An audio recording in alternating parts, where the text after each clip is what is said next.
Rabbits, said the driver. What do you mean, rabbits? Asked Thomas. His driver laughed and pointed ahead. Beside the line near the airfield station was a post with a white disc on top. It had a red circle around it and a black number 10 painted on it. Rabbits have been building burrows under the line, the driver explained. They've made the ground unsafe, so the Fat Controller has to bring in a speed limit here until the embankment can be strengthened. But it's the steepest part of the line, protested Thomas. How shall I get up the hill when Annie and Clarabel are full on market day if I can't increase my speed at the bottom? You'll manage, said the fireman. But Percy's trains are often heavier than ours. He won't like it much. Percy didn't. One day he stuck halfway up. Daisy had to wait at the station at the top while Percy's train was divided and brought up in 2 sections. The sooner the Fat Controller does something about those rabbits, the better. All the engines agreed. Then they heard that work was to start. While repairs were being done, Thomas was to run to the station at the top of the hill. Bertie would then carry the passengers to the airfield station, and Daisy would take them to the junction.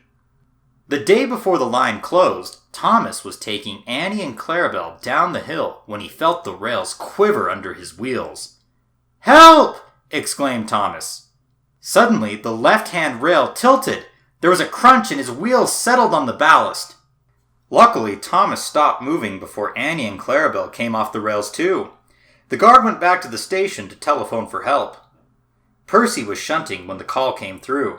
"You can't take those trucks to the harbor now that the line is blocked," said the station master.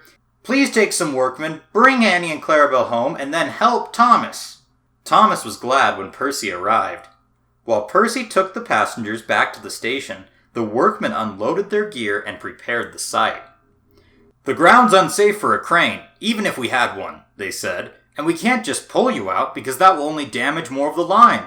We shall lift you on jacks, Thomas, so we can slide the rails underneath your wheels. Then Percy can pull you back onto firm rails." "We hope," they added. "How long will that take?" asked Thomas.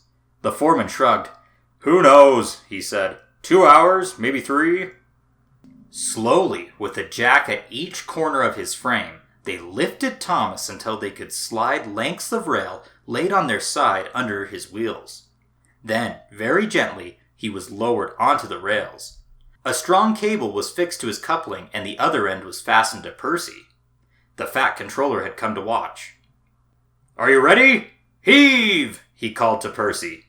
Carefully, Percy took up the strain. The cable tightened. Percy pulled again. The cable stretched and held.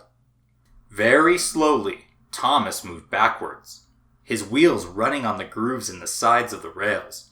Then with a jolt, first one pair of wheels, then another, and at last the third came safely back onto the firm part of the railway. The men unhitched the cable, and Percy was coupled properly to Thomas. "Thank you, Percy," said Thomas gratefully, and Percy pulled him home.